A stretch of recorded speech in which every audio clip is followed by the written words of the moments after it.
Our project has ground to a halt. Good morning, everybody. Do you remember, this is sad, do you remember what our first goal was for where we wanted to be in December? Yes, I thought I wanted the foundation to be in by December. Oh boy. We are not there. That shows like what a total like inexperienced person is thinking. No, I mean me. I know, but here's the thing, like you have to, they say it's gonna take twice as long as you expect, so you have to expect it to take twice as long, but if you're already expecting it to take twice as long, maybe I wanted it done in September, twice as long would be December. I'm confused now. So anyways, we do not have a foundation yet. There are It'd be a lot easier than it is. 3 things that are keeping our project that have kind of put the brakes on. We're gonna talk about them in this video, how we're overcoming them, and what you can expect from our off-grid homestead from scratch going forward. I think everybody wants hay today. They're all out there waiting for you. Oh, it begins. This is the first day. Our first day of hay feeding, yeah, December 21st. We grazed in Pennsylvania. We grazed until December 20th. Your goal was January. I wanted to make it January. So you're 2 weeks away. Everybody's down here. There's nothing down here, but they know there's nothing out in the field, so I think this is their way to tell us, like, we're ready for hay. They saw Austin setting out the hay bales 2 days ago. Yeah, they were excited. They were at the fence line like, is that happening? Are we doing this? Yeah, I'm ready. The steam is very dramatic today. Okay, the first reason we kind of already talked about in the last video. If you didn't see that, you can click there to watch it. I was going to the site to get some work done and, oh, that's not great. The machine wasn't working. Good news is, since then, Mac the mechanic has been over and he's got the machine working. But I haven't been back to the site in, oh man, it's probably since I filmed that video. I haven't been back since that day, and it's probably been going on 2 weeks plus. I haven't even been there. Why? That's number 2 reason. This is definitely a situation that is not unique to us, in that we've been sick. 2 weeks, no, actually it's going on 3 weeks now. Man. Our first 3.5 weeks? It was 3 weeks on Tuesday. Started with our oldest daughter, and then I think it's ended with Austin being the sickest of everybody because he had kind of a weird thing happen after he got sick, which really has paused our project for these last 2 weeks. Talk about, I mean, yeah, you've been doing all the, this is like my second day in the barn. Yeah, we've missed him. He's kind of managed to hobble out to the barn and do the pigs every day, which is a big help. But I have skipped 2 days. I've been doing all the field work myself, and the kids have been pitching in more too. I have to find a better way to do this. It's frozen. That's the alfalfa, the soaked alfalfa. Oh, I soaked pig feed. I wonder if that's going to be frozen solid. Yeah, there's like no getting into this. Winter, we do a lot less animals for this reason, because last year I had the baby in winter, so we worked on minimizing for that reason. This year, man, all these crazy colds and flus, and even though we homeschool, we try to go out a lot less in the winter, we always pick up something. I haven't actually been too bad, fortunately, huh? Very fortunately.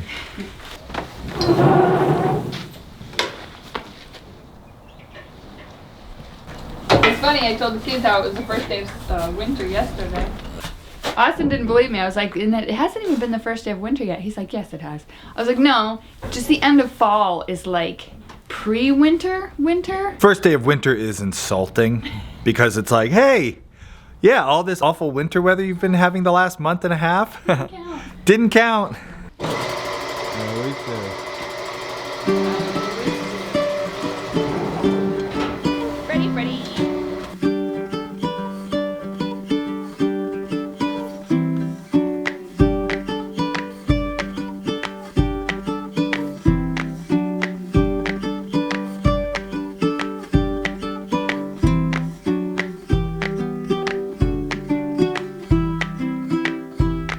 Get it working? Not yet.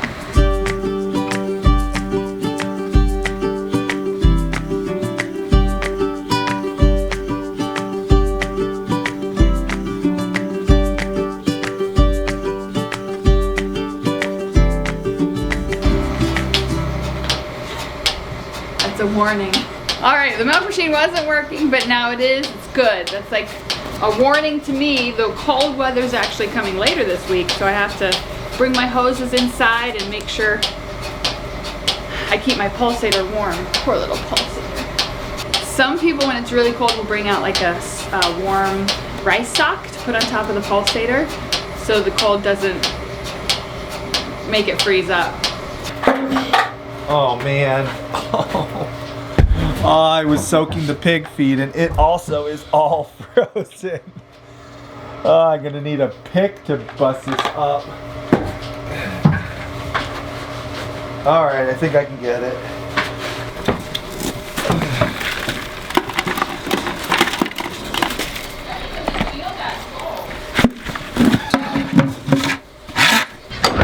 Alright, I'm gonna go get the pigs. Uh-oh, that pig is on the wrong side of the fence here. What are you doing over here?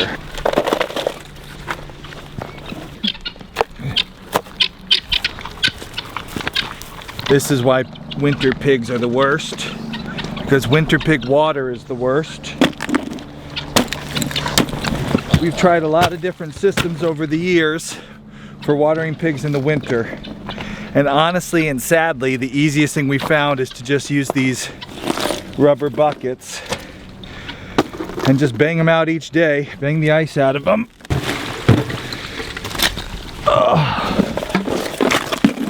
We also have an automatic livestock waterer, which does work for pigs. That one that we installed there years ago. But the problem with that is pigs have a tendency to get very dirty on their face and on their feet, whereas cows don't get very dirty on their face. Pigs, when they drink, they have dirt and mud and stuff, and it winds up getting in that water and clogging it and then freezing. And there is nothing worse than coming out here when it's 0 degrees and having to fix water like that, because literally as you're trying to fix it, you open it up, it's freezing on you. So it's like you can't win. I have a video where I had to do that. You can watch it there. It is the worst day. I just... Alright, so we gotta take that off, right? The cows use the automatic waterer in the winter, which is great. But for the pigs, we just do this bucket thing, and it stinks, but it is what it is. So I got one of the probably strangest sicknesses I maybe have ever had. I got a regular cold, which everybody's getting. Somehow it developed into what's called labyrinthitis. I know you're having bad David Bowie flashbacks right now. Labyrinth. So basically labyrinthitis is you get like an infection in your ears. Yeah, that controls your balance. That controls your balance. You get like vertigo and just general foggy brain. But oh man, the vertigo. So for like the last week, I've been walking around like, I've been dealing with that for a week plus now. And it's very disconcerting because like you always feel like you're falling over. By the end of the day, my brain gets really, really foggy, and I like, even just working on our design, which we'll talk about next, just anything involving thinking or walking, so pretty much being a human, is hard to do with the vertigo. Comment below if you ever suffer from vertigo, because now I have seen a glimpse into your world. A world where anything seems possible and nothing is what it seems. It was fun to go for the weekend, but I want to go home now. For once in his life, I don't think Austin's being dramatic enough about that. Like, this has been really debilitating. We had a friend who years and years ago, they had a car accident which left them like with constant vertigo and something like this, and it was, they couldn't drive or work or basically function for that long. And that's how it's been. Like, he hasn't been himself, and he hasn't been able to function. So no work. The kids, think about kids like jumping on you if you're ever seasick or car sick. Thinking about like having 6 kids around you, running around and jumping on you, and it just, he hasn't been able to be a functioning human for like going on a week and a half now, and it's been really hard. It really has been hard. Yeah, it was, that's funny. Yeah, I don't think you understand how hard it's been. It's been harder for you, I think, than me, because, okay, it's been frustrating for me because you really can't do anything. Like, maybe you learn to live with it if you have it long term, but just even sitting at a computer to edit a video, all the camera movement, I couldn't do that. Yeah, so we'd come in the day you could do the morning chores, you'd come in from the barn, and before me, so I would still finish everything outside, I would come inside, it's 8 in the morning, and you'd be asleep again. Yeah, like every laying on the couch. Every 2 hours you'd have to sleep. Yeah, a lot of sleeping, a lot of watching movies. That's why I say it's harder on you than me, because like I watched a lot of movies, I took a lot of naps. I couldn't even edit videos, or like I've been designing our house on a program called SketchUp, and there's a lot of 3D movement on that, and the whole time I'm just making myself sick. It's only today, I didn't even come outside yesterday. Today's the first day I've actually come outside, feeling like it's getting better. So I can feel it. It still feels like there's a cloud over my head, like congestion a little bit, but I wouldn't have been walking a couple days ago. So the fact that I'm out here doing chores means I think I'm getting better. And they say with this labyrinth thing, it's usually 2 weeks, yeah. right? A couple days to a couple weeks. 2 weeks to 6 weeks. You didn't tell me that. No, I figured you were tried to- hiding. She doesn't tell me all the worst case scenarios because I'm a bit of a hypochondriac. But Yeah, I think you're getting better. you so did that's great. good. She took such good care of me. You did so good. I was like a nice little sick baby, and you just brought me yummy soup and took care of all the Nice work. little and sick baby. I was like, my movie's over. I can't find the remote. I'm dizzy. Change it. You're a cranky sick baby. I was a cranky. Well, sick babies are cranky. Yes. They're not nice. Not nice. They're cranky. We know. And all the kids were sick too. I mean, everybody's been sick, but I've also been. The world of Labyrinth. Okay, so yes, Mom, I found your sunglasses. They're really nice, and I'm using them this morning. So that brings us to the third reason that this project has ground to a halt. The machines are fixed. I am starting to feel better, which leads me to designing this house and this homestead has been very, very time consuming and very intensive. We've had to redo some things, and that has led to some delays, so let me explain that. We're gonna go up to the field. We gotta get the cows on hay today. We're gonna do some bale grazing, and we'll tell you about the things we had to change to our home design. That's okay. Oh man, did you bring a knife? Yes, I always have a knife on me. Just take a look for 1 second. I mean, we grazed till December 21st in Pennsylvania. Awesome. But anyway, it's time to bale graze. And so what we're gonna do is we're gonna cut this guy open. Oddly satisfying. If you want to learn more about this, there's some better stuff in It's there. all the stuff on the inside, right? If you want to learn more about this, grazing, bale grazing, why we bother doing this all winter long, why we don't feed hay down in the barn, why we do this out here, we did a really good video with our buddy Eli from Ken Cove last year all about grazing in the winter time. Click there to watch that. There's a lot of benefits to grazing, even your hay.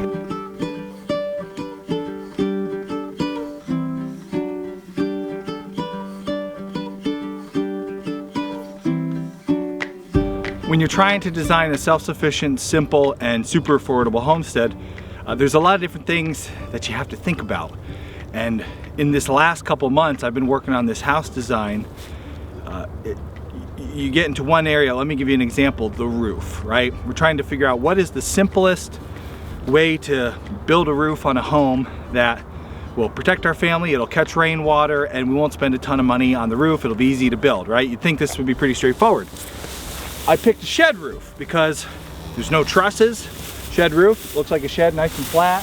It'll catch all the rainwater, not hard to build, super easy. There we go, we're gonna have a house with a shed roof. Well, not so fast. So I did this whole design of a house with a shed roof, and I get to the loft space, which we would like to have a loft that people can actually stand in, not just to store junk in. And I realized that to build a loft with a shed roof that was usable,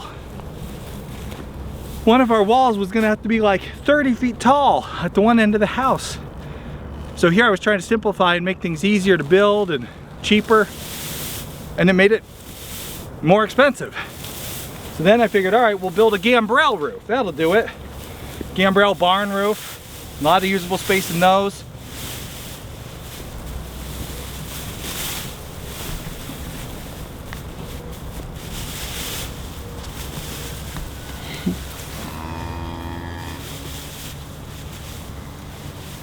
Have to push it up the hill.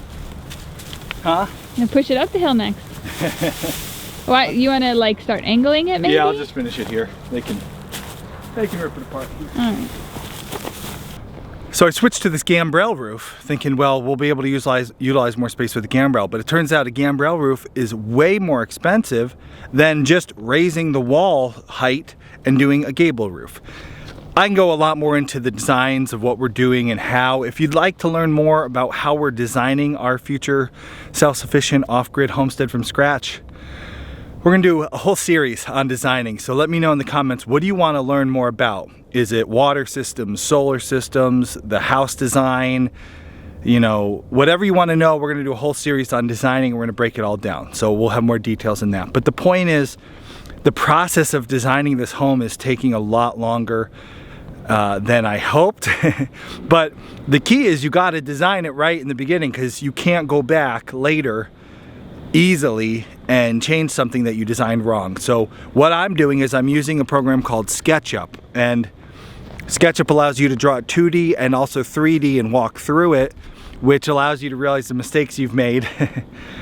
And just to give you an idea of how long this design process goes, you get a 30-day free trial of SketchUp.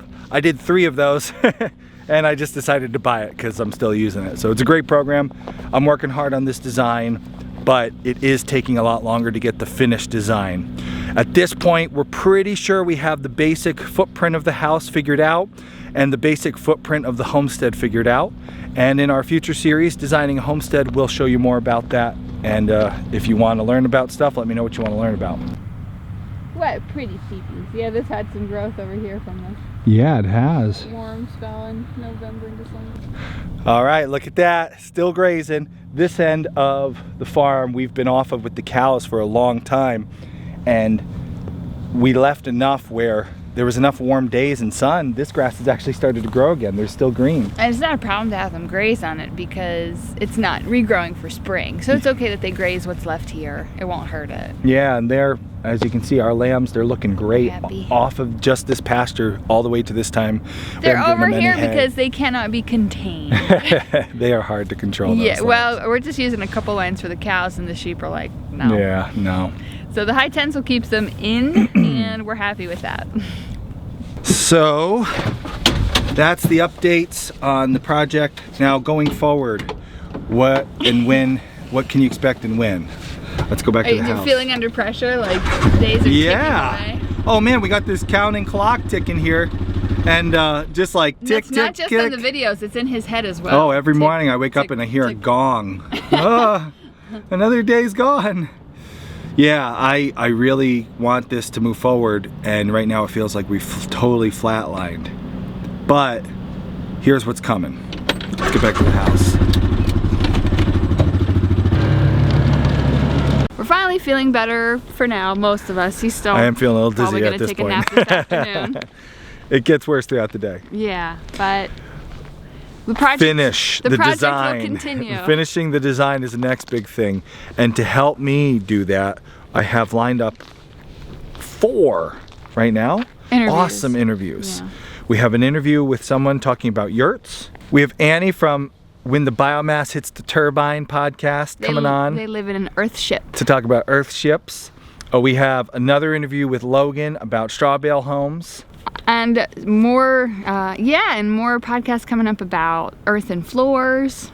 Yeah, so Rainwater catchment. if you're a pioneer, you're gonna have access to the full-length unedited versions. More about that in the links below. Stay tuned for those episodes. While you're waiting for those to come out, watch this one about bale grazing. You are actually losing nutrients if you're not bale grazing. So Eli tells you why in that video and how you can avoid losing those nutrients that your animals need. Watch the bale grazing video. I can tell you feeling better if there's a nacho reference.